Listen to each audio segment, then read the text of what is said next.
अंबरनाग Maria series का episode number 78 part 1 खूनी बुर्ज। संदूक में लाश। मारिया को अब अपने भाइयों की याद सताने लगी। चुनाचा एक रोज उसने सूजी को अलविदा कहा और कलकत्ता के रेलवे स्टेशन पर आ गई।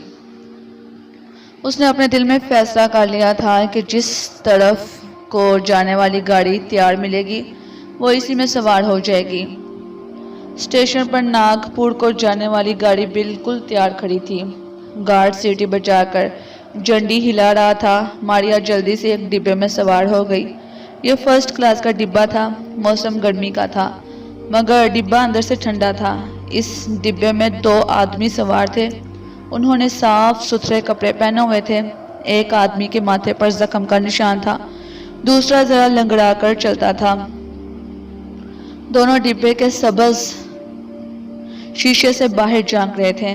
गाड़ी चली तो उन्होंने साइड पीछे कर ली और गहरा सांस लिया। भगवान का शुक्र है कि गाड़ी यहाँ से चली, लंगड़े ने कहा। दूसरा बोला, अब बाकी सफर भी आराम से कट जाएगा। फिक्र ना करो, अगर कोई खतरा हुआ तो हम जंजीर खींचकर भाग जाएंगे। ये तुम क्या पागलों जैसी बातें कर रहे हो? पागल, अगर हम भागे तो इस चीज का क्या बनेगा जो इस संदूक में बंद है? भाई, अपनी जान भी तो बचानी है, मगर राजा से 1 लाख रुपया भी तो लेना है। जाकर जिंदगी खतरे में पड़ गई तो मैं रुपया भी छोड़ दूं क्या? देखा जाएगा, अभी तो हम बिल्कुल महफूज हैं। इनकी बातों से मारिया समझ गई कि किसी राजा के कहने पर इन लोगों ने कोई काम किया है जिसका नतीजा संदूक में बंद है। अब खुदा जाने उन्होंने राजा के कहने पर 1 लाख रुपए के बदले में आकर शायद किसी को कत्ल कर दिया है और लाश संदूक में डालकर इसे सबूत के लिए राजा साहब के पास ले जा रहे हैं, या कोई और बात है। बहरहाल मारिया के दिल में एक शौक सा पैदा हो गया था, एक दिलचस्पी पैदा हो गई थी कि देखें इस संदूक में क्या है। दोनों आदमी बदमाश लगते थे। उनके चेहरे पर शराफत बिल्कुल नहीं थी। उन्हें हरगिज मालूम नहीं था कि उनके डिब्बे में एक औरत भी उनके साथ सफर कर रही है जिसने सारी बातें सुन ली हैं। मारिया ऊपर वाली सीट पर जाकर लेट गई और पहलू बदलकर इन आदमियों की बातों को बड़े गौर से सुनने लगी। ये मफरूर कातिल इस लाश के बारे में बातें करने लगे जो संदूक में बंद थी। यार, कमबख्त इस राजकुमार ने मरते मरते भी देर लगा दी। एक गोली खाकर तो मेरी तरफ देखता रहा, आखिर 3 गोलियों से मरा कमबख्त। जरा सूंघो, कहीं संदूक में से लाश की बू तो नहीं आ रही? दूसरे आदमी ने संदूक के साथ नाक लगा दी। ओह नो, बदबू नहीं आ रही भाई, चूना वगैरह लगा दिया है। लाश से अब बू कहाँ से आएगी? एक बार तो मारिया भी कांप उठी।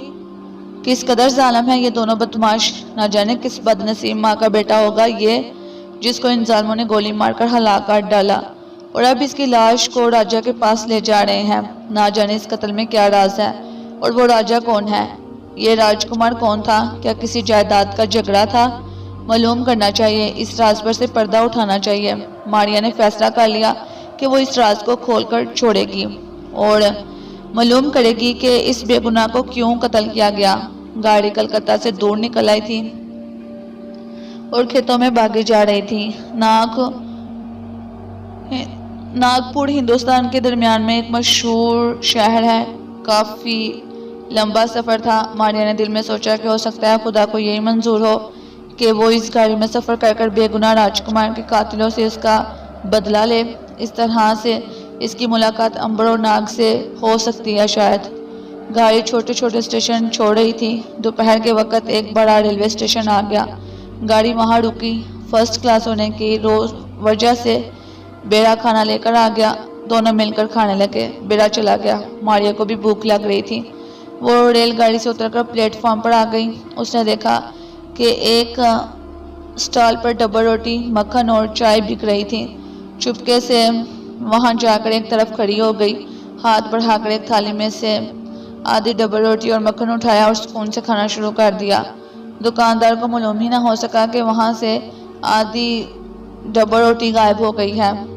फिर उसने चाय की एक प्याली उठा ली और पीने लगी। चाय पीकर उसने खाली प्याली रखी तो वो नीचे गिरकर टूट गई। मालिक ने अपने नौकर के सर पर जोर से दप मारकर कहा, उल्लू के पट्टे, देकर बर्तन नहीं रखता, रोज एक प्याली तोड़ देता है। नौकर सर को सहलाते हुए हैरानी से कभी टूटी प्याली और कभी मालिक का मुंह तक रहा था।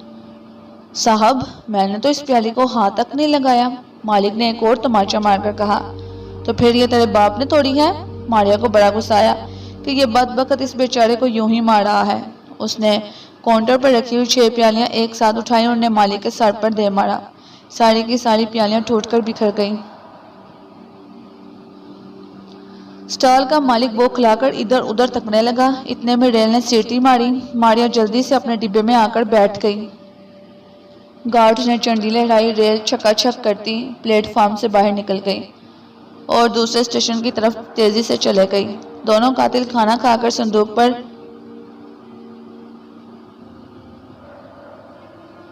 टांग रखे चाय पी रहे थे और राजकुमार के कत्ल के बारे में ही बातें कर रहे थे। सफर करते करते 2 रोज गुजर गए। तीसरा रोज शाम के वक्त संदूक में रखी हुई लाश बदबू देने लगी। दोनों कातिल परेशान हो गए। उन्होंने एटमी केस में से खुशबू की एक शीशी निकाली और संदूक के ऊपर उंडेल दी। सारे डिब्बे में खुशबू फैल गई, जिसकी वजह से लाश की बदबू दब गई। चौथे रोज सुबह बेड़ा नाश्ता लेकर आया तो बोला, साहब, बड़ी खुशबू फैली है डिब्बे में। लंगड़े कातिल ने कहा, तुझे क्या, चल भाग यहाँ से। बेड़ा खामोशी से चला गया। मारिया को भी भूख लगी थी और डिब्बे से उतरने लगी तो गार्ड ने सीटी बजा दी। इस स्टेशन पर गाड़ी 2 मिनट के लिए रुकती थी। अब सिवाय इसके कोई चारा ना था कि मारिया इन कातिलों के साथ नाश्ता करे। वो करीब आ गई। दोनों कातिल नाश्ता कर रहे थे। थाली में डब्बू रोटी के टुकड़े, मक्खन, अंडे और फल रखा था। मारिया ने इनको बचाकर 2 संतरे, 1 सैंडविच उठा लिया। दोनों को पता न चला, मगर जब उन्होंने एक प्याली गायब देखी तो बड़े हैरान हुए। यार, ये कमबख्त बेड़ा जो है एक ही प्याली लाया था। नहीं तो मेरे सामने ट्रे में 2 प्यालियां पड़ी थी। तो फिर अब दूसरी प्याली कहाँ है? खुदा जाने कहाँ चले गई। मारिया ने बड़े आराम से जरा पड़े सीट पर बैठकर संतरा खाया, सैंडविच खाया, चाय पी और खाली प्याली लाकर दोनों के दरमियान रख दी। गैप से अचानक प्याली को अपने आप आकर डिब्बे में गिरते देखकर दोनों के मुंह हैरत से खुल गए। ये कहाँ से आ गई? वहशत से उनका बुरा हाल हो रहा था। दूसरे ने कहा, तुम्हारा वहम है यार, प्याली पहले से इसी जगह पड़ी थी। भगवान की कसम, मैंने अपनी आंखों से प्याली को हवा में से निकलकर ट्रे में आते देखा है। तुम्हारी आंखों पर भरोसा नहीं किया जा सकता। मैं सच कह रहा हूँ। खामोश बैठे रहो, नागपुर आ रहा है। राजा का नौकर स्टेशन पर वैगन लेकर आया होगा। अब मारिया को शरारत सूझी तो इसने संतरे के छिलके उठाकर ट्रे में फेंकने शुरू कर दिए। छिलकों को गिरता देखकर दोनों थर-थर कांपने लगे। मारिया ने सोचा कि इन्हें ज्यादा नहीं डराना चाहिए, क्योंकि इस तरह से हो सकता है कि ये बेहोश हो जाए और इस कत्ल का राज ना खुल सके। बस वो खामोश होकर बैठी रही। रेलगाड़ी अब नागपुर शहर में से गुजर रही थी। एक पुल आया जिसके नीचे दरिया बह रहा था। ऊंची ऊंची इमारतें नजर आने लगी। आखिर नागपुर का बहुत बड़ा रेलवे स्टेशन आ गया। गाड़ी छिक छिक करती बड़ी शान से प्लेटफॉर्म में दाखिल हुई और फिर खड़ी हो गई। मुसाफिर डिब्बों में से उतरने लगे। कुलियों ने शोर मचा दिया और फर्स्ट क्लास का डिब्बा था। यहाँ कोई मुसाफिर ना आया। दोनों कातिल बेचैनी से बाहर देख रहे थे। इतने में एक वर्दी पोश ड्राइवर भागता हुआ डिब्बे के पास आया और बोला, राजा मुकर्रम सिंह जी के मेहमान इस डिब्बे में सफर कर रहे हैं क्या? दोनों कातिल जल्दी से बाहर निकल आए। जी हाँ, हम ही राजा साहब के मेहमान हैं। तशरीफ लाइए, गाड़ी बाहर खड़ी है। ये संदूक भी साथ है हमारे। कोई फिक्र नहीं, मैं इसे उठवा देता हूँ। संदूक में से इत्र की खुशबू आ रही थी, जिसकी वजह से बदबू दब गई थी। इसी वक्त 4 कुली मंगवाए गए, जिन्होंने संदूक उठाकर बाहर वैगन में लाकर रख दिया। मारिया पहले से वैगन में आकर बैठ गई थी। दोनों कातिल भी वैगन में सवार हो गए और ड्राइवर ने वैगन स्टार्ट कर दी। शहर के मुख्तलिफ बाजारों, सड़कों पर से गुजरते हुए वैगन शहर से बाहर खेतों के बीच वाली सड़क पर से गुजरने लगी। अब खेत भी पीछे रह गए थे और जंगली दरख्त और घनी झाड़ियां शुरू हो गई थी। सड़क भी कच्ची हो गई थी। मारिया को दूर दरख्तों में एक पुराना किला नजर आया। वैगन किले के अंदर जाकर खड़ी हो गई। एक उदेर उम्र का आदमी वहां खड़ा था। उसने चूड़ीदार पजामा, मखमल का कोट और सर पर पगड़ी बांध रखी थी जिसमें मोती लगे थे। वो जल्दी से आगे बढ़ा और कातिलों को एक तरफ ले जाकर उनसे बातें करने लगा। वो इनसे यही पूछ रहा था कि क्या राजकुमार की लाश वो अपने साथ लाए हैं। कातिलों ने मुस्कुराकर कहा, सरकार, आपका हुक्म हो और हम इसे पूरा ना करें। हमने अपना फर्ज पूरा कर दिया है, अब आपको अपना वादा पूरा करना है। राजा मुस्कुराया, लाश देखने के बाद तुम्हें 1 लाख रुपया इसी वक्त अदा कर दिया जाएगा।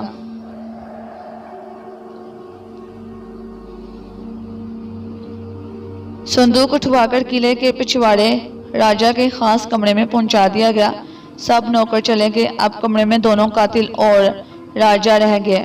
बेशक मारिया पहले ही से इस कमरे में मौजूद थी। राजा ने कमरे की खिड़कियां बंद कर आगे पर्दे कर दिए। बत्ती जला दी गई। दोनों कातिल एक तरफ खड़े थे। राजा ने संदूक को खोला। मारिया ने आगे होकर झुककर देखा। संदूक में एक खूबसूरत नौजवान की लाश पड़ी थी जिसके गले में मोतियों की माला अभी तक ऐसे पड़ी थी। राजा ने लाश को देखकर इत्मीनान का सांस लिया और फिर कातिलों की तरफ देखकर मुस्कुराया, शाबाश, तुम लोगों ने अपना वादा पूरा कर दिया। ये लाश राजकुमार की ही है। एक कातिल ने झुककर कहा, सरकार, अब अपना वादा पूरा कर दीजिए। राजा ने एक अलमारी की दराज में से 1 लाख रुपए के नोट्स निकालकर कातिलों के हवाले कर दिए। तुम्हारी इमानत पहले ही से यहाँ रख दी गई थी। ये लो शुक्रिया। उन्होंने उसी वक्त आधे आधे पैसे बांट लिए। अब हमें इजाज़त दीजिए। राजा ने कहा, तुम लोग सफ़र करते थक गए होगे, आज रात हमारे पास आराम करो, कल सुबह चले जाना। ये मेरी ख्वाहिश है, मुझे बड़ी खुशी होगी। सरकार, अभी कई दूसरे काम जाकर करने हैं, इसलिए मुनासिब यही मालूम होता है कि हम चले जाएं। राजा ने कहा कि दुनिया के काम तो होते ही रहते हैं, क्या तुम लोग मेरे लिए एक रात के मेहमान बनकर मुझे इज्जत नहीं बख्शोगे। आखिर दोनों कातिल राजा के इसरार पर रजामंद हो गए कि वो एक रात किले में बसर करें। बस यही उनकी बदनसीबी थी। इनके साथ क्या होने वाला था ये इनको कोई खबर ना थी और ना मारिया के वहमो गुमान में कुछ था। लाश वाला संदूक इसी कमरे में बंद कर दिया गया। राजा दोनों कातिलों को लेकर किले की दूसरी मंजिल में एक कमरे में आ गया। आप लोग इस कमरे में आराम करें, नौकर आपको खाना दे जाएगा। शाम के खाने पर भी आपके साथ खाना खाऊंगा। अगर किसी दूसरी चीज़ की ज़रूरत हो तो ये घंटी बजा दीजिएगा। शुक्रिया शुक्रिया। राजा चला गया। मारिया भी उसके साथ ही बाहर निकल गई। वो राजा के पीछे पीछे चल रही थी और ये मालूम करना चाहती थी कि राजा ने यह कत्ल किस लिए करवाया था। राजा अपने ड्राइंग रूम में आ गया। वहीं एक खूबसूरत औरत बैठी नौनों पर नेल पॉलिश लगा रही थी। राजा ने जाते ही कहा, महारानी मुबारक हो, अब तुम्हारा बेटा ही राजगद्दी का मालिक बनेगा। तुम्हारे बेटे के रास्ते में राजकुमार की जो रुकावट थी उसे ठिकाने लगा दिया गया है। रानी के चेहरे पर मुस्कुराहट आ गई। क्या कह रहे हैं महाराज? अगर तुम्हें शक है तो चलकर संदूक में पड़ी हुई लाश देख लो। अब मेरा बेटा राजगद्दी का मालिक बनेगा। ये सारा किला, सारा महल, सारी जायदाद इसकी होगी। रानी बहुत खुश थी। वो राजा के साथ किले की पहली मंजिल वाले कमरे में गई। उसने संदूक खोला, लाश देखी। राजकुमार मुर्दा पड़ा था। रानी ने कहा, मगर अभी हमारे रास्ते में एक रुकावट है। तुम्हारा मतलब राजकुमार की माँ से है? राजा ने कहा, हाँ, राजकुमार के बाद उसकी माँ इस किले और इसकी सारी जायदाद का दावा कर सकती है। रानी ने कहा, तो फिर इसको ठिकाने लगाने के बारे में आपने कुछ सोचा है? राजा ने मुस्कुराते हुए कहा, रानी, मैं कभी कच्ची गोलियां नहीं खेलता। मैंने भी इसका सारा बंदोबस्त कर रखा है। राजकुमार के बाद अब इसकी माँ को भी मौत के घाट उतार दिया जाएगा। दूसरे कातिलों को मैंने बिल्कुल तैयार कर रखा है। रानी ने राजा की तरफ देखकर कहा, मगर क्या ये लोग हमारा 1 लाख रुपया लेकर चले जाएंगे? राजा ने बड़ी मकारी से कहा, यह कैसे हो सकता है कि क्या कभी इस किले से मेरा कोई माल लेकर जा सका है? इनको आज रात ही खत्म कर दिया जाएगा। किले में इतनी जगह है कि यहाँ राजकुमार की लाश के साथ 2 और लाशें समा सकें। आप कितने अच्छे हैं महाराज, आपको हमारी दौलत का कितना ख्याल है। राजा कहका मारकर बोला, हाँ हाँ हाँ, ये लोग भी तो राजकुमार के कातिल हैं, इनको यहाँ से बचकर नहीं जाना चाहिए। आओ अब ड्राइंग रूम में चलते हैं। मारिया इन दोनों की बातें सुनकर हकी बकी रह गई। उसने बड़े बड़े मकार शख्स देखे थे, मगर ये राजा रानी इन सब पर बाजी ले गए थे। बहरहाल उसे एक बात की खुशी थी कि कातिलों को उनके किए की सज़ा मिलने वाली थी, यानी जो काम मारिया खुद करना चाहती थी वो ये राजा रानी कर रहे थे। मारिया अब इन दोनों का अंजाम अपनी आंखों के सामने देखना चाहती थी। राज मुकरम सिंह के इन दोनों कातिलों के सोने का बंदोबस्त किले की दूसरी मंजिल के बुर्ज वाले कमरे में किया था। खूनी बुर्ज, इस बुर्ज को खूनी बुर्ज भी कहते थे। गदर के ज़माने में इस बुर्ज में अंग्रेज़ों ने 200 इंसानों को ठोंस कर हलाक कर डाला था, तब से उसका नाम खूनी बुर्ज पड़ गया था। इसके बाद इस बुर्ज में एक कमरा सा बना दिया गया था जिसमें मेहमानों को ठहराया जाने लगा, क्योंकि इस बुर्ज की खिड़कियां दरिया की तरफ खुलती थीं और रात को बड़ी ठंडी हवा चला करती थी। मारिया सब कुछ देख रही थी। उसने भी खूनी बुर्ज वाले कमरे में ठहरने का फैसला कर लिया। वो ये देखना चाहती थी कि ये राजा किस तरीके से दोनों कातिलों को उनके अंजाम तक पहुंचाता है। रात का खाना राजा ने मेहमानों के साथ खाया। मारिया ने भी खाना बावर्ची खाने में जाकर खाया। वहाँ खान समा पुराने वक्तों का था। सर पर पगड़ी बांधे पूड़ियाँ तल रहा था। एक तरफ मुर्ग रोस्ट किया हुआ रखा था। थाल और तश्तरियाँ फलों से बड़ी हुई थी। दूसरे नौकर चाकर भी इधर उधर काम कर रहे थे। वो बड़े मज़े से खा पी भी रहे थे। यहाँ मारिया के लिए खाना उठाकर खा लेना कोई मुश्किल बात ना थी।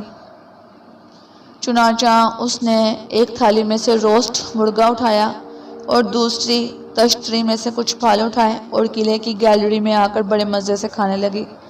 यहाँ से दरिया का मंजर बड़ा साफ और दिलकश दिखाई दे रहा था। दरिया में कश्ती जा रही थी। माहीगीर गाना गा रहा था। उसकी हल्की हल्की आवाज़ मारिया के कानों तक आ रही थी, मगर लफ्ज़ उसकी समझ में नहीं आ रहे थे। अब रात का अंधेरा बढ़ता चला गया। दरिया की तरफ से बड़ी ठंडी हवा चल रही थी। मारिया खाना खत्म कर उठी और नीचे खूनी बुर्ज वाले कमरे में आ गई। दोनों कातिल खाना खा चुके थे और अपने अपने बिस्तरों पर अपने अपने हिस्से के नोट गिन रहे थे। भगवान कसम ये दौलत बड़े आराम से मिल गई। दूसरा कातिल बोला, मगर यार तुमने तो राजकुमार को सांप से डसवा कर मारा था। मैंने अपनी आंखों से देखा था कि तुमने नाग को छोड़ा था, जिसने राजकुमार को जाकर डस दिया और वो मर गया। फिर तुमने राजा को क्यों कहा कि तुमने इसे गोली मारी थी? पहला कातिल हंसा। राजा को अगर पिस्तौल की गोली ना बताता तो वो समझता कि शायद ये राजकुमार किसी वक्त फिर से जिंदा होकर भूत की शक्ल में इसको आकर तंग करेगा, क्योंकि इन राजाओं में ये वहम बड़ा आम होता है कि जो लोग सांप के डसने से मर जाते हैं वो भूत बनकर दोबारा इस दुनिया में आ जाते हैं। दूसरा कातिल हंसा। बड़ी अक्लमंदी से काम लिया तुमने, लेकिन तुमने मुझे क्यों अंधेरे में रखा? कम से कम मुझे तो बता देते कि तुमने सांप से डसवा कर राजकुमार को मारा है, क्योंकि मैंने तो तुम्हें छुपकर सांप डसवाते देख लिया था। मैं नहीं चाहता था कि तुम किसी दबाव से मजबूर होकर राजा को बता दो कि मैंने गोली नहीं चलाई बल्कि सांप डसवाया है। मेरा ख्याल था कि वापसी पर तुम्हें सब कुछ बता दूंगा, क्योंकि जब तक हम इस किले में बंद हैं हमारे पास कोई भी हादसा हो सकता है। खास तौर पर इस खूनी बुर्ज में तो कोई भी हादसा हो सकता है। यार सुना है इस खूनी बुर्ज में अंग्रेज़ों ने गदर के वक़्त लोगों को दम घोंट कर मरवा डाला था। यार ऐसी बातें ना करो। ये देखो कि तुम्हारे नोट पूरे 50,000 ही है ना? मेरे तो पूरे हैं। मेरे भी पूरे हैं। मैं अब सुबह का इंतज़ार है। ज़रा पू फटेगी तो हम यहाँ से निकल चलेंगे। खामखा राजा साहब के तकल्लुफ़ में आ गए, वगरना हक ये था कि हमें आज शाम यहाँ से निकल जाना चाहिए था। मैंने तुम्हारे सामने बड़ी कोशिश की थी, मगर राजा ने ज़बरदस्ती रात रहने पर मजबूर किया। चलो खैर, अब तो रात काटनी ही पड़ेगी। मारिया कोने में कलीन पर नीम दराज यानी आधी लेटी इन दोनों की बातें सुन रही थी और सोच रही थी कि बेचारे ठीक ही सोच रहे हैं कि उन्हें आज रात यहाँ से निकल जाना चाहिए, क्योंकि आज रात उनके कत्ल की रात है। अगर इस वक्त भी इन्हें मालूम हो जाए कि राजा ने इन दोनों को ख़त्म करने का मंसूबा बनाया है, तो ये इसी वक्त इस खूनी बुर्ज की खिड़की से दरिया में छलांग लगा दें। मैं इन लोगों को बता दूं कि राजा ने इनकी मौत की स्कीम बनाई है। मारिया ने सोचा, मगर नहीं, ये लोग कातिल हैं। उन्होंने राजकुमार के अलावा भी और बहुत से लोगों को मारा है। अभी ये खुद कह रहे थे कि यहाँ से जाकर उन्होंने किसी और दूसरे को भी कत्ल करना है। ये तो पेशावर कातिल हैं, पैसे लेकर लोगों की जिंदगियों से खेलते हैं। इनका जिंदा रहना ठीक नहीं है, इनको कत्ल करना ही बेहतर है। मारिया बड़ी खामोशी से दीवार के साथ टेक लगाकर बैठी रही। वो बड़ी बेचैनी से इस वक्त का इंतजार कर रही थी जब इन दोनों कातिलों को उनके किए की सजा मिलने वाली थी। राजकुमार के अलावा भी बहुत से लोगों को मारा है। अभी ये खुद कह रहे थे कि यहाँ से जाकर उन्होंने किसी दूसरे को कत्ल करना है। ये तो पेशावर कातिल है, पैसे लेकर लोगों की जिंदगियों से खेलते हैं। इनका जिंदा रहना ठीक नहीं है, इनको कत्ल का बदला जरूर मिलना चाहिए। मारिया खामोशी से दीवार के साथ टेक लगाकर बैठी रही। वो बड़ी बेचैनी से इस वक्त का इंतजार कर रही थी जब इन दोनों कातिलों को उनके किए की सजा मिलनी थी। रात गुजरने लगी। दरिया की तरफ जो खिड़की खुली थी, इसके बाहर अंधेरा था। दोनों कातिल कुछ देर तक तो बैठे बातें करते रहे, फिर उन्होंने अपने अपने रुपए सरहानों के नीचे छुपा कर रखे। सोने की कोशिश करने लगे। थोड़ी देर बाद कमरे में इनके खड़ाटों की आवाज़ गूंज रही थी। शायद उनके खड़ाटों का इंतजार किया जा रहा था, क्योंकि जो ही वो गहरी नींद सोए, मारिया ने आहट महसूस की। वो तो जाग रही थी। मारिया ने अंधेरे में आंखें फाड़ फाड़ कर देखा। आहट दरिया वाली खिड़की की तरफ से हुई थी। मारिया उठकर दबे पांव खिड़की के पास गई और नीचे झांका। ये खटका कमंड का हुआ था जो खिड़की पर नीचे से फेंकी गई थी। कमंड का आंकड़ा खिड़की में फंस गया था और नीचे से एक आदमी उसे पकड़कर ऊपर चला आ रहा था। उसकी पगड़ी स्याह रंग की थी। मारिया पीछे हटकर दीवार के साथ लगकर खड़ी हो गई। इतने में काली पगड़ी वाला जल्लाद ऊपर आ गया। वो खिड़की में कूदा और खड़ा होकर कातिलों के बिस्तर को देखने लगा। इस शख्स ने मुंह पर भी स्याह रुमाल बांध रखा था। इसके कपड़े भी काले स्याह थे, बिल्कुल काला भूत लग रहा था। मारिया दीवार के साथ लगकर खड़ी हो गई। इसके पाँव पर शायद कभी किसी चींटी ने काटा था। पाँव को इसने पीछे किया तो तपाई पर रखी हुई गुलाबदानी नीचे कलीन पर गिर पड़ी। इसकी हल्की आवाज़ पर काला कातिल चौंका। उसने खंजर निकाली और जिधर गुलाबदानी गिरी थी उधर को लपका। गुलाबदानी ज़मीन पर गिर पड़ी थी। वो सोचने लगा, ये किसने ज़मीन पर गिराई है? ज़लज़ला भी नहीं आया था। फिर यहाँ कोई और कौन है? इसकी समझ में कुछ नहीं आया। वो उठा और गुलाबदानी को छोड़कर अपने शिकार की तरफ मुतवज्जो हुआ। दोनों कातिल बिस्तरों पर बेसुध सो रहे थे। उन्हें पता ही नहीं था कि मौत उनके सरों पर खड़ी है और बस वो इस दुनिया में कोई दम के मेहमान है। काले कातिल ने खंजर तो पहले ही निकाल रखा था। वो एक कातिल पर झुका, उसके मुंह पर अपना भारी भरकम हाथ रखकर उसके सांस और आवाज़ को रोका और इसकी गर्दन पर खंजर चलाकर उसकी शैडा काट दी। कातिल जाग पड़ा, मगर उसके मुंह से आवाज़ तक ना निकल सकी और आंखें खुलते ही दोबारा बंद हो गई, हमेशा के लिए। एक को ख़त्म करने के बाद काला भूत दूसरे कातिल की तरफ बढ़ा। इसको भी काले भूत ने इसी तरह से ख़त्म कर दिया। दोनों कातिल अपने अंजाम को पहुंचे तो इसने दोनों की लाशों को बारी बारी उठाकर खिड़की के पास ले जाकर रखा और फिर एक एक कर उन्हें नीचे दरिया की लहरों के हवाले कर दिया। दरिया में लहरों के लाशों के गिरने की आवाज़ें आईं और फिर गहरी खामोशी छा गई, जैसे कुछ हुआ ही नहीं था। काले भूत ने इस काम से फारग होकर इन कातिलों के सरहानों के नीचे से 1 लाख रुपए के करेंसी नोट्स निकालकर जेब में डाले और जिस तरह खिड़की से आया था वापस चला गया। मारिया ये सारा खूनी ड्रामा अपनी आंखों से देखती रही। उसे खुशी भी हुई कि जालिम को जुल्म का बदला मिल गया था, लेकिन अभी एक जालिम बाकी था। उसे अभी उसके जुल्मों की सज़ा मिलनी थी। वो था राजा। उसने अपने भतीजे राजकुमार को सांप से डसवाकर हला करवा दिया था। अब वो इस राजकुमार की माँ को हला करवाने की तैयारियां कर रहा था। मारिया ने फैसला कर लिया कि वो राजकुमार की माँ को हरगिज नहीं मरने देगी। दूसरे दिन सुबह हुई तो काले भूत ने एक नोट ले जाकर राजा के हवाले कर दिए। 1 लाख रुपया हजूर दोनों कातिलों को दरिया के सुपुर्द कर दिया है। राजा ने शाबाश देते हुए कहा, हाँ, मैंने खूनी बुर्ज से दोनों लाशों को दरिया में गिरते देख लिया था। ये लो तुम्हारा इनाम। राजा ने 2000 रुपये काले भूत के हवाले कर दिए। वो अदब से झुककर शुक्रिया अदा करता वहां से चला गया। राजा ने रानी से कहा, महारानी, अब हमें राजकुमार की माता को यहाँ लाकर अपनी आंखों के सामने ज़िबा करवाना होगा।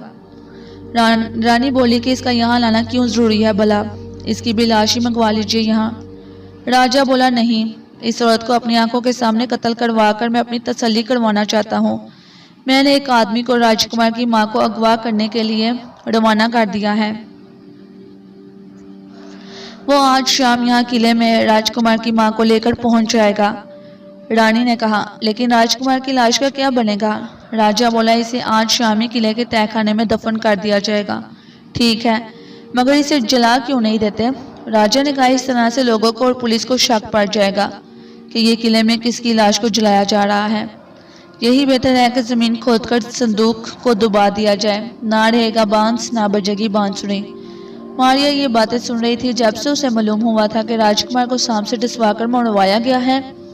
जाने क्यों इसके दिल में एक ख्याल पैदा हो गया था कि अगर नाग आ जाए तो इस राजकुमार को फिर से जिंदा किया जा सकता है। मारिया ने राजकुमार की लाश को बड़े गौर से देखा। सांप के जहर ने इसके खून को जमा दिया था। खुदा जाने वो किस किस्म का सांप था कि जहर ने खून को इसी तरह से ठंडा कर दिया था। राजकुमार के चेहरे पर भी स्याही नहीं आई थी। मारिया ने सोचा कि संदूक में से लाश निकालकर फिर ख्याल आया कि वो लाश को लेकर कहाँ जाएगी। इसी संदूक में पड़ा रहने दिया जाए।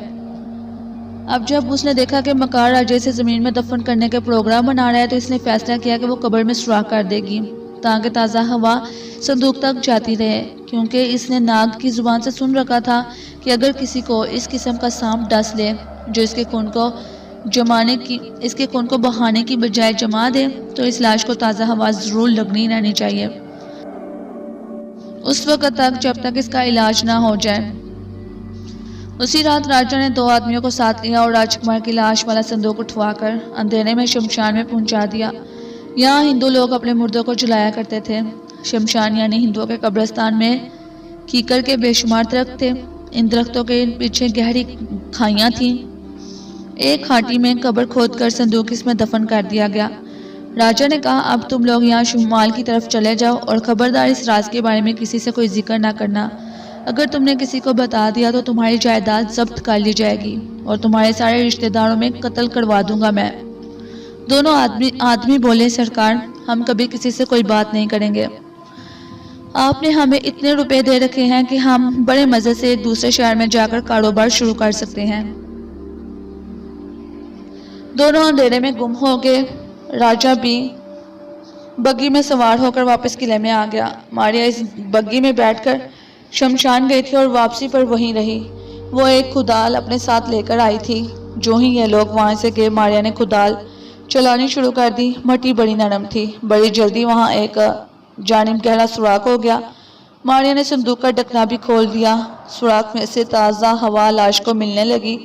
मारिया ने बहुत सी जानियां इकट्ठी करके इस सुराख को ऊपर से इस तरह से डांप दिया कि किसी को शक ही नहीं पड़ सकता था कि यहाँ कोई सुराख भी है। मारिया ने सोचा कि वो फिर किसी वक्त संदूक को यहाँ से निकलवा कर किसी महफूज जगह रख देगी।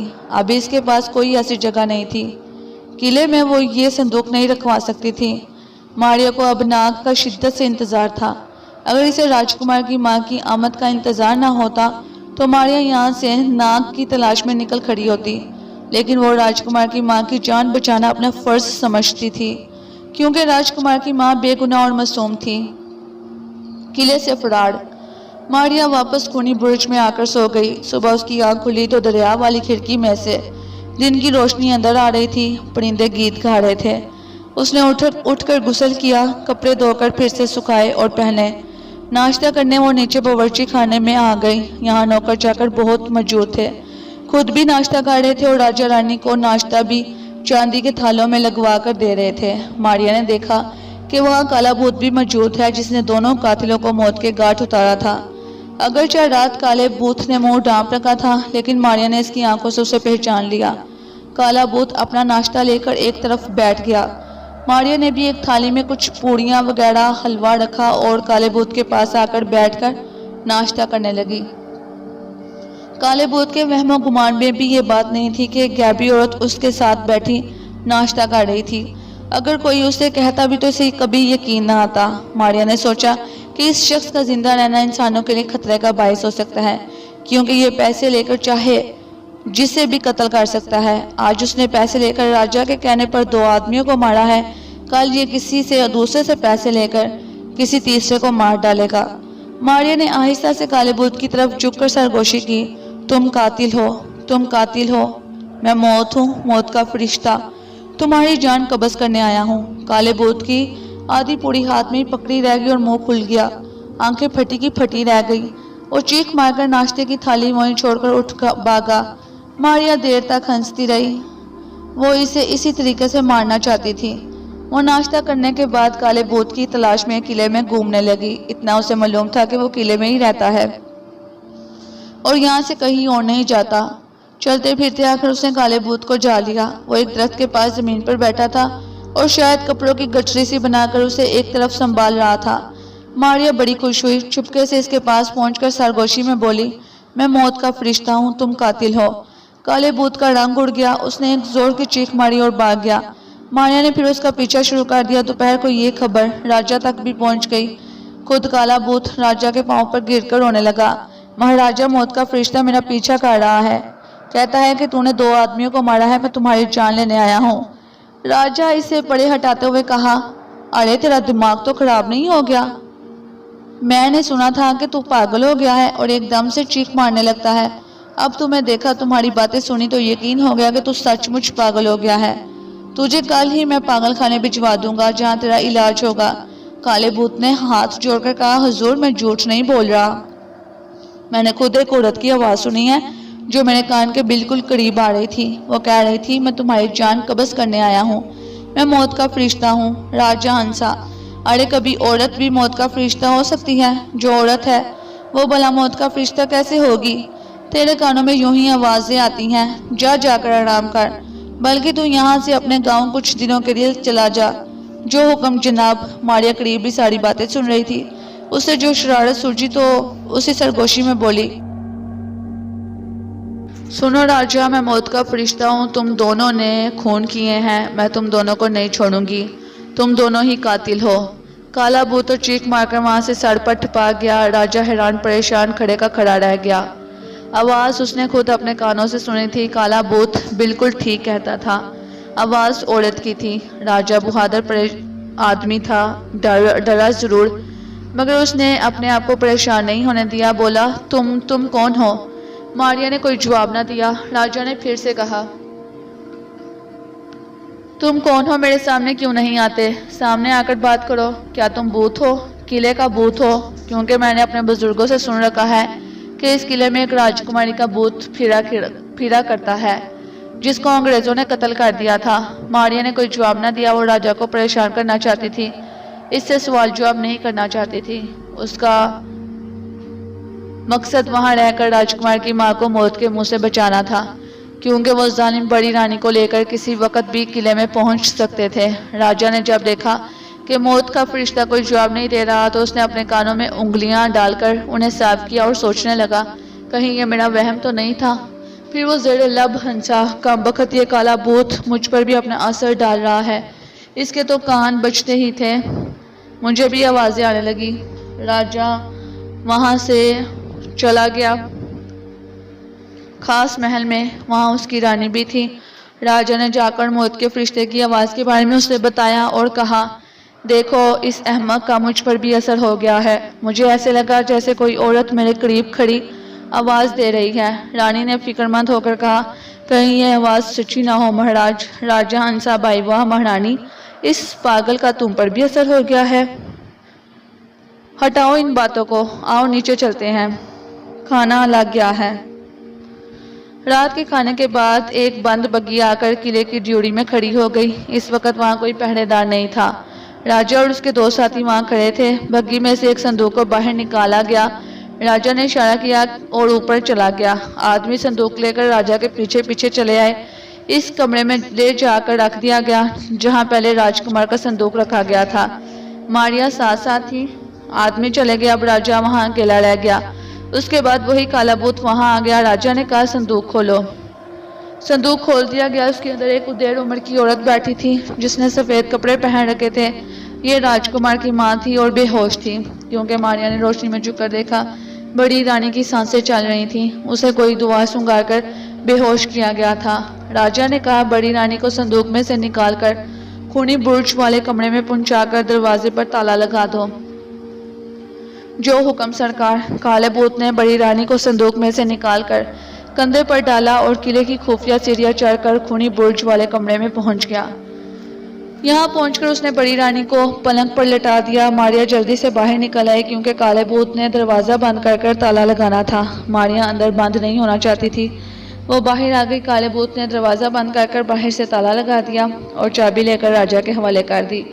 इतने में रानी भी आ गई। राजा ने खुश होकर कहा कि मेरा आखिरी दुश्मन भी मेरे कब्जे में आ गया है। रानी ने कहा, जब तक बड़ी रानी जिंदा है हमें इसे खतरा रहेगा। इसका जितनी जल्दी हो सके काम तमाम कर देना चाहिए। फिक्र ना करो, कल किसी वक्त बड़ी रानी का काम तमाम करके उसकी लाश दरिया में बहा दी जाएगी।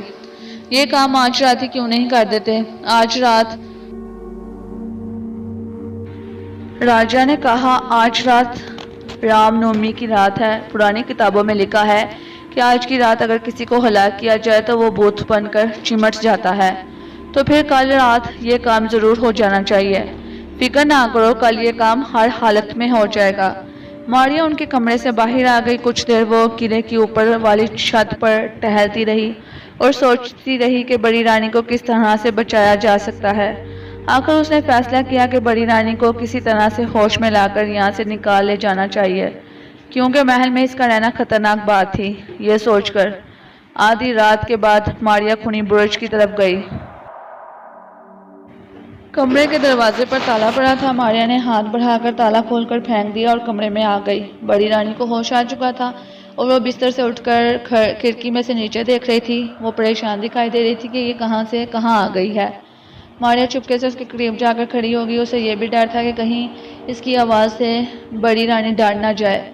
वो किस तरह से इसे बात करे। मारिया ने गला साफ किया तो बड़ी रानी ने चौंक कर देखा। कमरे में धीमी सी बत्ती जल रही थी। कमरा खाली था। बड़ी रानी हैरान हुई कि ये अभी अभी कौन खनखाड़ा था। मारिया के पास वक्त बहुत कम था। आधी रात गुजर चुकी थी और आधी बाकी थी। इसे बड़ी रानी को यहाँ से भगाकर किसी महफूज जगह पर पहुँचाना था। उसने बड़ी मोहब्बत से कहा, बड़ी रानी मेरी आवाज़ सुनकर घबराएं बिल्कुल नहीं, क्योंकि मैं आपकी हमदर्द बनकर आपकी जान बचाने आई हूँ। बड़ी रानी ने चौंक कर कहा, तुम कौन हो? मारिया ने कहा कि मैं, आप यूँ समझ रहे हैं कि मैं एक देवी हूँ और आसमान से आपकी मदद करने आई हूँ। बड़ी रानी ने जल्दी से कहा, अगर तुम मेरी मदद करने आसमान से आई हो तो ये बताओ कि मेरा बेटा, मेरा राजकुमार कहाँ है? लोग कहते हैं कि इसे जालिम राजा ने हलाक कर डाला है और अब मुझे हलाक करने के लिए यहाँ अगवा कर ले आया है। मारिया ने कहा, इसमें कोई शक नहीं कि इस जालिम राजा ने आपके राजकुमार को हलाक कर दिया था, मगर क्या मेरा राजकुमार मर गया है? बड़ी रानी ने रोते हुए पूछा। मारिया ने उसे तसल्ली देते हुए कहा, बड़ी रानी जी हौसला रखे, मेरी पूरी बात तो सुन ले। इस राजा ने आपके राजकुमार को सांप से डसवाया है और लाश एक जगह दफन कर दी है। मैंने इस लाश को महफूज कर लिया है और बहुत देर बाद मैं इसे फिर से जिंदा कर लूंगी। आप मेरी बात पर एतबार करें। बड़ी रानी ने सर पकड़ लिया और सिसकियां बढ़ने लगी। हाय, कभी सांप का डसा भी बचा है, कभी मुर्दा भी जिंदा हुआ है। मारिया ने जोश में आकर कहा, क्या कभी आपने ऐसी औरत को भी देखा है जो नजर नहीं आती? और अगर मैं आपके सामने खड़ी होकर आपसे बातें कर रही हूँ तो आपको नजर नहीं आ सकती, तो यकीन करें कि आपके राजकुमार को फिर से जिंदा भी कर सकती हूँ। अगर ऐसी बात ना होती तो मैं इसकी लाश को कभी महफूज ना करती। अब आप ज्यादा बातों में वक्त ज़ाया ना करें, वक्त पहले ही हमारे पास कम है। इस राजा ने कल रात आपको कत्ल करने का प्रोग्राम बना दिया है। मैं इसलिए आपके पास आई हूँ कि अभी मेरे साथ इस खूनी बुर्ज से निकल चलें। लेकिन हम जाएंगे कहाँ? यहाँ से तो निकले, ये बाद में सोचा जाएगा। मारिया ने बड़ी रानी को एक स्याह चादर उड़ाई और साथ लेकर खूनी बुर्ज से बाहर निकल आई। किले की देवी को रास्ते का इल्म हो गया था। उसने अकबी दरवाजे में से निकलकर एक अंधेरी सीढ़ियाँ अबूर की।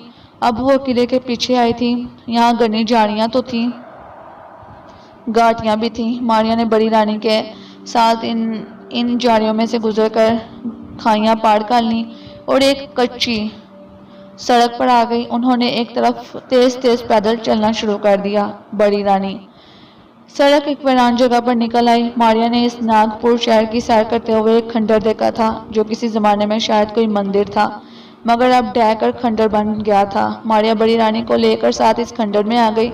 यहाँ नीचे एक छोटा सा तहखाना था। मारिया ने यहाँ घास फूस बिछाकर बड़ी रानी को बिठा दिया और कहा, बड़ी रानी आप यहाँ आराम करें। बड़ी रानी ने भीगी हुई आंखों के साथ पूछा, मेरा राजकुमार कहाँ है? घबराए नहीं बड़ी रानी, मैं इसे भी बहुत जल्द आपके पास ले आऊंगी। आप इस जगह से बाहर हरगिज नहीं निकलिएगा, मैं अभी आती हूँ। मारिया बड़ी रानी को खंडर में बिठाकर खुद बाहर निकल गई। सुबह को किले में शोर मच गया कि बड़ी रानी गायब है।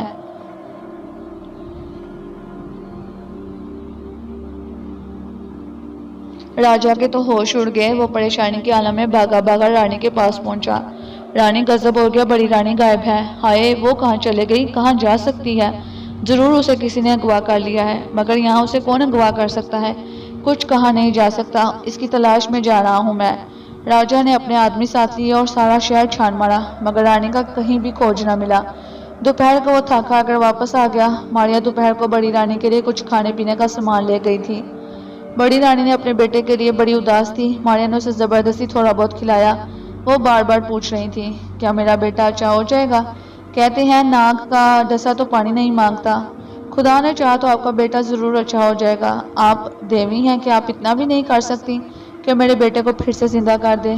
बड़ी रानी, अब मैं आपको किस तरह से बताऊं कि ये मेरे इख्तियार में नहीं है। जब तक मेरा भाई नाग यहाँ नहीं आता, राजकुमार को कोई भी जिंदा नहीं कर सकता। वही इसे फिर से जिंदा करेगा।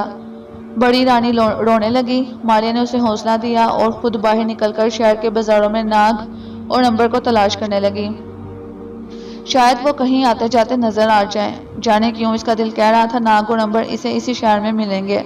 अब जरा उधर नाग और अंबर का भी हाल सुने। मदारिस शहर में रहते। जब वो बेजार हो गए तो एक रोज नाग ने कहा, अंबर, मारिया यहाँ नहीं मिलेगी। मेरे ख्याल में हमें ऊपर की तरफ सफर करना चाहिए।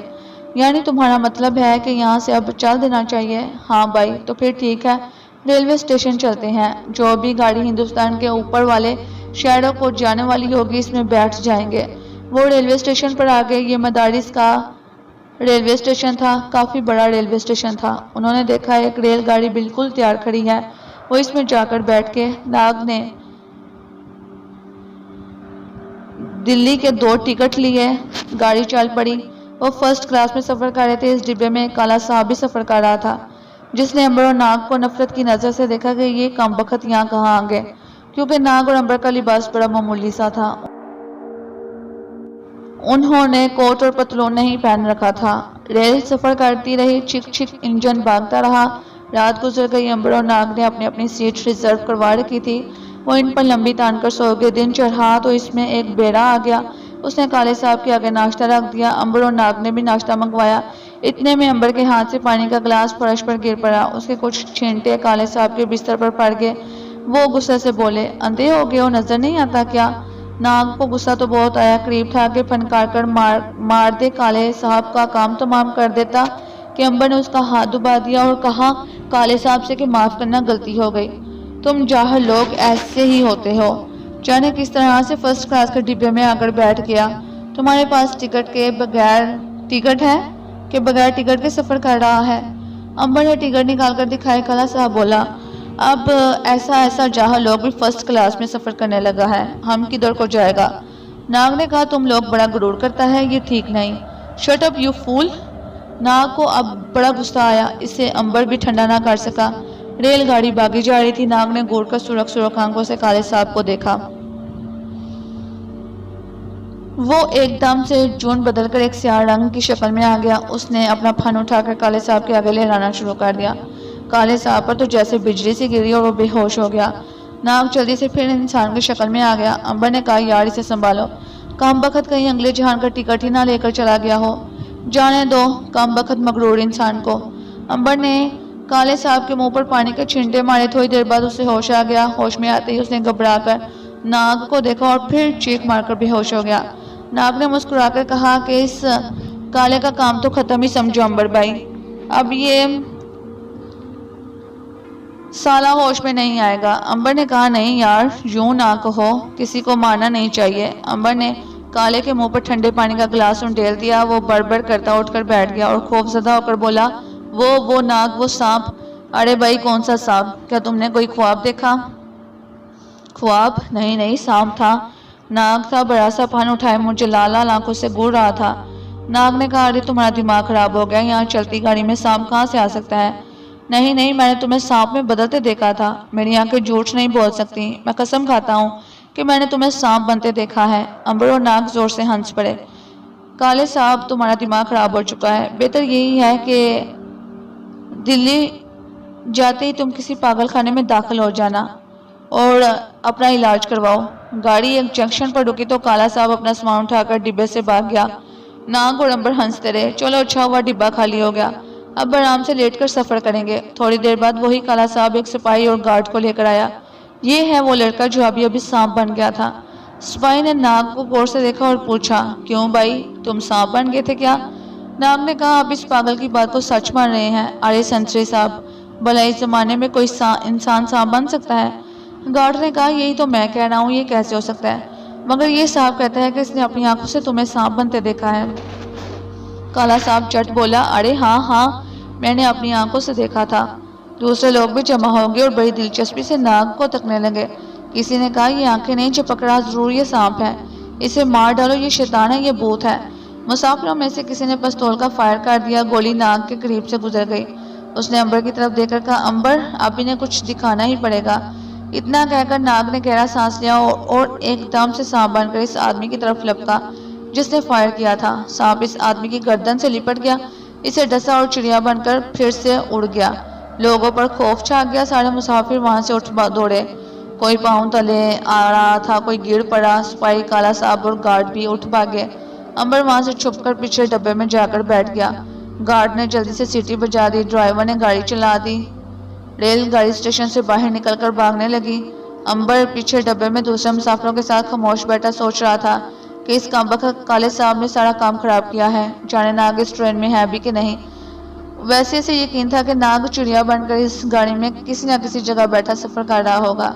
अंबर को एक खतरा यह भी था कि गार्ड उसे पहचान ना ले, नाग का साथी समझकर उसे गिरफ्तार न कर ले। आखिर नाग ने एक आदमी को हला कर दिया था। गाड़ी नागपुर के रेलवे स्टेशन में दाखिल हो गई। अगला स्टेशन नागपुर ही था। अंबर नीचे उतर ही रहा था कि पुलिस लपक कर आ गई। उसे हथकड़ी पहनाकर गिरफ्तार कर लिया। तुम्हें एक आदमी के कत्ल के जुर्म में गिरफ्तार किया जाता है। अंबर ने कहा, लेकिन मैंने कोई कत्ल नहीं किया। थानेदार ने कहा, कत्ल तुम्हारे साथी ने किया है, इसने सांप बनकर एक मुसाफिर को मार डाला है। जब तक उसका पता नहीं चलेगा तुम्हें नहीं छोड़ा जाएगा। अंबर परेशान हो गए। कामबख्त एक तो नाग बिछड़ गया और ऊपर से उन्होंने हथकड़ी डालकर परेशान कर दिया है। वो अगर चाहता तो इसी वक्त हथकड़ी तोड़कर फरार हो सकता था, लेकिन उसने सोचा कि चलो पुलिस वालों के मेहमान बन जाते हैं, अगर शहर में कोई ना कोई ठिकाना तो तलाश कर ही लेंगे। बेहतर है कि पुलिस के साथ जेल में आ जाए, नाग भी आ जाएगा उतनी देर। अंबर पुलिस वालों के साथ थाने आ गया। यहाँ इसे हवालात में बंद कर दिया गया। हवालात में जमीन पर एक चटाई बिछी थी। एक और कैदी वहां बैठा था। मोही मुंह में कुछ गुनगुना रहा था। उसने अंबर को तेज आंखों से देखते हुए मुस्कुराकर पूछा, किसको कत्ल किया है या चोरी की है? अंबर ने आंख मारकर कहा, कत्ल किया है। कैदी बोला, अरे लानत है तुम पर, तुम्हें मालूम नहीं कि वो अनाड़ी है जो चोरी की खातिर किसी इंसान की जान लेता है? जान तो खुदा की इमानत होती है, किसी इंसान को किसी दूसरे इंसान की जान लेने का कोई हक नहीं है। फिर तुमने ऐसा क्यों किया? अंबर ने कहा, भाई मियाँ, मैंने तो यूं ही दिल लगी की खातिर ऐसा कह दिया था, असल में मैंने किसी को नहीं मारा। हाँ, मेरे दोस्त की एक आदमी के साथ लड़ाई जरूर हो गई थी। कैदी खामोश हो गया। अंबर ने पूछा, यहाँ खाने पीने को क्या मिलता है यार? कैदी ने बुरा सा मुंह बनाकर कहा, ये कमीने क्या देंगे भला? बस वही तेल, वही पतली सी कड़वी दाल और एक जली हुई रोटी। लानत है, मैं तो ये नहीं खाऊंगा। तो क्या तुम बिरयानी खाओगे? अगर तुम पसंद करो तो मैं बिरयानी भी पैदा कर सकता हूँ, मगर जरा मेरे दोस्त को आ लेने दो। कैदी जोर से हंसा। जरूर तुम भी कुछ रोज पागल खाने में रहकर आए हो। बहुत खूब, बहुत खूब। अगर पागल खाने में रहकर नहीं आए तो जब यहाँ से निकलोगे तो पागल खाने पहुंचा दिए जाओगे। अब नाग की भी सुनिए। वो चिड़िया बनकर रेलगाड़ी के इंजन को कोयले वाले डिब्बे के ऊपर बैठा सफर कर रहा था। गाड़ी नागपुर पहुंची तो इसने अंबर की तलाश शुरू कर दी। जब तक वो प्लेटफॉर्म पर आया, पुलिस अंबर को गिरफ्तार करके ले जा चुकी थी। नाग ने चिड़िया के रूप में इधर उधर उड़कर सारे स्टेशन को देखा, मगर अंबर का कहीं निशान न मिला। बड़ा परेशान हुआ। उसने सारे शहर की सैर कर ली। कभी उड़कर किसी बाग में जाता, कभी उड़कर किसी सड़क पर। किसी मकान पर जाता और नंबर को देखता, लेकिन नंबर उसे कहीं दिखाई ना दिया। नाउम्मीद होकर वापस आ गया। रेलवे स्टेशन के ऊपर से गुजरकर शहर से बाहर एक किले की पुर्जी पर जाकर बैठा। ये वही किला था जिसमें राजा और रानी रहते थे और जहाँ से मारिया बड़ी रानी को भगाकर शहर से बाहर वाले खंडर में ले गई थी। नाग ने देखा कि राजा और रानी बुर्ज के कमरे से बाहर निकल रहे थे। वो इनकी बातें सुनने लगा। राजा कह रहा था, कामबख्त बड़ी रानी को इस तरह से अगवा किया गया है कि किसी को कानो कान खबर नहीं। बाहर ताला लगा था, कोई ताला तोड़कर अंदर दाखिल हुआ है और रानी को भगा ले गया। उफ, अब क्या होगा? बड़ी रानी को ढूंढना बहुत जरूरी है। रानी ने कहा, फिक्र ना करो महाराज, मैंने सारे नौकरों और सिपाहियों को हुक्म दे दिया है कि वो बड़ी रानी को हर हालत में तलाश कर ले आए, चाहे वो किसी जगह ही क्यों ना छुपी हो। राजा ने सर पर हाथ फेर कर कहा, महारानी, ऐसे लगता है कि तीर कमान से निकल चुका है। बड़ी रानी अब हमारे हाथ नहीं आएगी। मायूस ना हो, बड़ी रानी इस शहर से निकलकर कहीं नहीं जा सकती। मेरे आदमी से तलाश कर ही रहेंगे। नाग चिड़िया की शक्ल में बुर्ज के ऊपर बैठा राजा और रानी की बातें बड़े गौर से सुन रहा था। वैसे उसकी समझ में कुछ नहीं आ रहा था ये क्या बातें कर रहे हैं। बस वो इतना ही समझ सका कि किसी बड़ी रानी को इस किले से अगवा कर लिया गया है, लेकिन उसे क्या दिलचस्पी हो सकती थी। चुनाचा वो बुर्ज के ऊपर से उड़ गया। उड़ते उड़ते वो एक बाग में आ गया। यहाँ दरख्तों पर बड़े मीठे लाल लाल अमरूद लगे थे। नाग ने अमरूदों का मजा चखा और दोबारा उड़ने लगा। नाग को चिड़िया बनकर उड़ने में बड़ा मजा आ रहा था। उसने सारे शहर की सैर कर ली। ये काफी बड़ा शहर था। ऊंची ऊंची इमारतें थी, बाग थे, बड़े बड़े मंदिर थे, मस्जिदें थी, गिरजे थे। नाग इस शहर से बहुत खुश हुआ। सचमुच बड़ा खूबसूरत शहर था। उड़ते उड़ते नाग शहर से बाहर आ गया। एक पुराने खंडर में जाकर बैठ गया। ये वही खंडर था जिसके अंदर तहखाने में बड़ी रानी छुपी हुई थी। मुर्दे का बूथ। दोपहर का वक्त था। मारिया बड़ी रानी को खाना खिलाकर अभी शहर में अंबर और नाग की तलाश में गई थी। बड़ी रानी तहखाने में लेटी अपने बेटे को याद कर रो रही थी। नाग चिड़िया की शक्ल में खंडर के ऊपर बैठा चारों तरफ चोंच घुमाकर तकता रहा। चिड़िया बनकर उसे हर शय साफ दिखाई दे रही थी। इसे जमीन पर रोटी का छोटा सा टुकड़ा गिरा हुआ नजर आया। वो सोचने लगा, इस वीरान जगह पर रोटी का टुकड़ा कहां से आ गया। वो खंडर की छत पर से उतरकर नीचे आ गया। उसने रोटी के टुकड़े को चोंच मारी तो मालूम हुआ कि रोटी बिल्कुल ताज़ा है। ये ताज़ा रोटी इस खंडर में कहाँ से आ गई? नाग अभी सोच रहा था कि उसे किसी औरत की सिसकियां बढ़ने की हल्की हल्की आवाज़ सुनाई दी। नाग चौकन्ना हो गया। वो एकदम से इंसान की शक्ल में आ गया, यानी फिर से नाग बन गया। उसने अपने कान औरत की आवाज़ पर लगा दिया। औरत होले होले सिसकियां बढ़कर रो रही थी। नाग दबे पांव खंडर में उस तरफ को चल दिया जिधर से रोने की आवाज़ आ रही थी। एक जगह जाकर वो रुक गया। रोने की आवाज़ नीचे ज़मीन के अंदर से आ रही थी। नाग ने सोचा, ज़रूर इस जगह कोई तहखाना है और किसी डाकू ने कोई औरत यहाँ कैद कर रखी है। थोड़ी सी कोशिश के बाद नाग ने तहखाने को जाने वाला रास्ता तलाश कर लिया। ये रास्ता तंग था। नाग चुपकर रास्ते से गुजर गया। नीचे जाकर क्या देखते हैं, एक छोटा सा कमरा है। कोने में एक मोमबत्ती जल रही है जिसकी धीमी धीमी रोशनी में एक औरत घास पर बैठी दीवार से टेक लगाए घुटनों में सर देकर रो रही है। नाग के पाँव की आहट सुनकर बड़ी रानी चौंकी। उसने अपने सामने एक आदमी को देखा तो चीख मारकर बोली, नहीं नहीं, मुझे ना मारो, मुझे ना ले जाओ। मेरा राजकुमार आने वाला है, मेरा बेटा आने वाला है। देवी ने कहा है कि वो इसे लेकर आएगी और इसे जिंदा कर देगी। नाग ने बड़ी नरमी से कहा, माँ जी डरे नहीं, मैं दुश्मन नहीं, दोस्त हूँ। आप मुझे अपना बेटा ही समझे। मैं तो यहाँ से गुजर रहा था कि आपके रोने की आवाज़ ने मेरे कदम पकड़ लिए। मैं यहाँ चला आया। ये बताएं कि आप कौन है और इस तहखाने में आपको किसने कैद कर रखा है। बड़ी रानी ने कहा, बेटा मैं नागपुर के शाही खानदान की आखिरी औरत हूँ। यहाँ का किला और इसके महल सब मेरे और मेरे बच्चे की ही मलकियत है।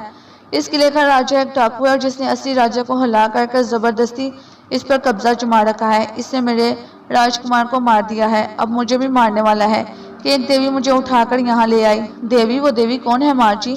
बस बेटा, एक नेक दिल औरत है। वो कहती थी कि मेरा राजकुमार भी अच्छा हो जाएगा। नाग ने पूछा, आपका राजकुमार कहाँ है? बेटा, उसे सांप से डसवा दिया गया था। उसकी लाश संदूक में बंद शमशान भूमि में पड़ी है। माँ जी, कभी भला मरा हुआ भी जिंदा हुआ है? बड़ी रानी बोली, यही तो मैं इस देवी से कहती हूँ, मगर वो कहती है कि राजकुमार को सांप ने डसा और इसका खून सारे का सारा वैसे ही सर्द होकर जम गया है, इसलिए मेरा भाई आकर इसे ठीक कर देगा। नाग खुशी से एकदम उछल पड़ा। मेरा भाई? माँ जी, इस देवी को आपने देखा है? बड़ी रानी ने कहा, यही तो मुसीबत है बेटा, वो नजर नहीं आती। नाग ने खुश होकर कहा, माँ जी, वो देवी मेरी बहन मारिया है और मैं ही वो नाग भाई हूँ जिसका देवी इंतजार कर रही थी। बड़ी रानी तो खुशी से निहाल हो गई। बेटा, तुम ही वो भाई हो जो मेरे बेटे को दोबारा जिंदा करोगे? बेटा, क्या मेरा राजकुमार जिंदा हो जाएगा? बोलो बेटा। क्या वो फिर मुझसे बातें करेगा? क्या मैं इसको फिर से चलता फिरता देख सकूंगी? नाग ने पूछा, वो कहाँ है? इसकी लाश किस जगह पर है? बड़ी रानी ने कहा, देवी ने कहा था कि मेरे राजकुमार की लाश एक संदूक में बंद शहर के एक शमशान में दफन है। असल जगह तो देवी ही बता सकती है। देवी, मारिया कहाँ है? थोड़ी देर हुई मुझे खाना खिलाकर बाहर ही निकली थी, वो तुम्हारी तलाश में फिरती है। कहती है मेरे 2 भाई आने वाले हैं। नाग ने कहा, जी हाँ, हमारा एक भाई इस शहर में पहुंच गया है, मगर वो थोड़ी देर बाद आएगा। फिर उसने कहा, अच्छा बड़ी रानी, मैं खुद शहर जाकर इसे तलाश करता हूँ। बड़ी रानी ने कहा, बेटा देवी तो किसी को दिखाई नहीं देती, फिर तुम इसे कहाँ तलाश करोगे? अंबर ने कहा, मुझे इसकी खुशबू आ जाएगी। इतना कहकर अंबर खंडर से बाहर आकर बुलबुल बनकर उड़ गया और शहर में चक्कर लगाने लगा। वो सड़कों में आकर नीचे नीचे उड़ता और गोता लगाकर फिर निकल जाता, मगर उसे किसी जगह मारिया नजर न आती। भला वो उसे नजर कहाँ आ सकती थी, क्योंकि मारिया तो इस वक्त खंडर में दाखिल हो रही थी। बड़ी रानी को मारिया के आने की बिल्कुल खबर न थी। फिर पाँव की आवाज सुना दी। बड़ी रानी ने पूछा, कौन है? मारिया ने कहा, मैं हूँ देवी। बड़ी रानी ने जल्दी से कहा, देवी, अभी अभी तुम्हारा भाई निकल कर गया है। मारिया ने उछल कर पूछा, मेरा भाई यानी नाग आया है? तुम्हें कैसे पता चला कि वो नाग है? बड़ी रानी ने कहा, उसने खुद अपना तारुफ नाग कहकर करवाया था। वो कहता था कि मेरी बहन मारिया देवी है और मैं इसे ढूंढने जा रहा हूँ। मारिया बेहद खुश हुई और बड़ी रानी ने बेताब होकर पूछा, देवी, क्या वो मेरे राजकुमार को फिर से जिंदा कर देगा?